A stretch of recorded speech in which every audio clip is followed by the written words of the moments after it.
Убеден съм, че господин Орешарски е преценил точно коя личност с какви качества може да възстановява държавност, върховенство на закона.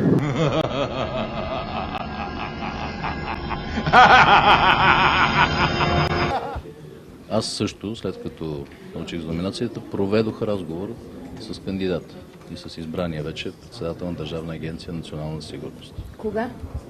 Вчера. Вчера проведох този разговор. За мен е абсолютно ясно и съм убеден, че той има волята, решимостта да работи за държавата и за хората. Нека да чуем за медиите, които има Делян Пеевски. Ще слушаме. Кажете за медиите. Какво коментирате вие сега с този избор наистина, който е скандален? Не смятам. Не ви ли беше срам, когато 4 години държавата беше управлявана по този начин и от такива хора?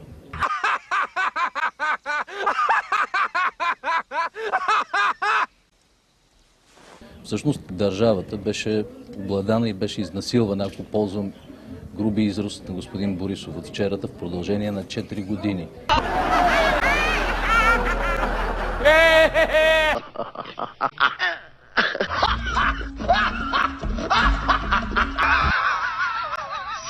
Когато се увеличаваше господин... Не, напротив.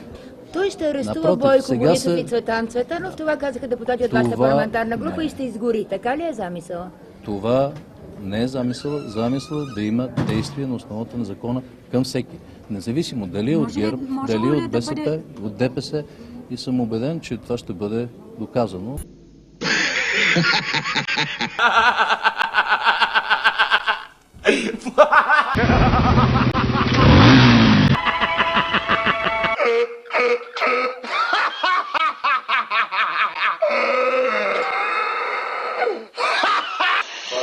Вторият въпрос, господин Орешарски, беше от тук излязоха хора, които бяха поканени на разговор с вас. Обявиха, че започват протестни шествия.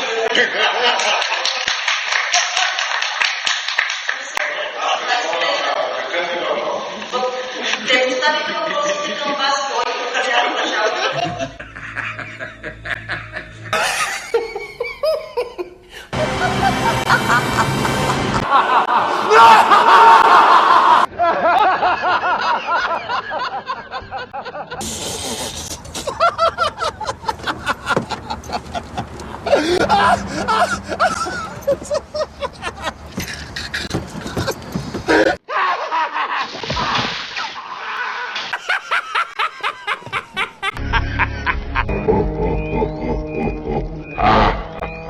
Ами знаете ли, аз това упражнение го правих няколко пъти. Добре. И ще ви кажа как се развива действието. Ако искате да тръгнем, трябва преди това да направим някакво оборудване.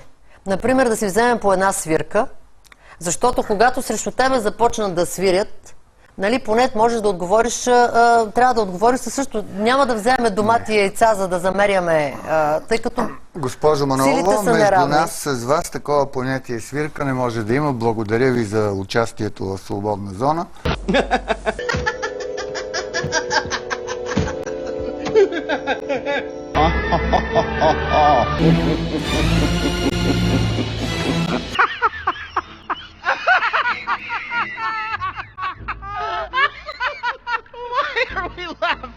Не само защото сме неграмотни, не само защото не искаме да работим, а защото няма работа.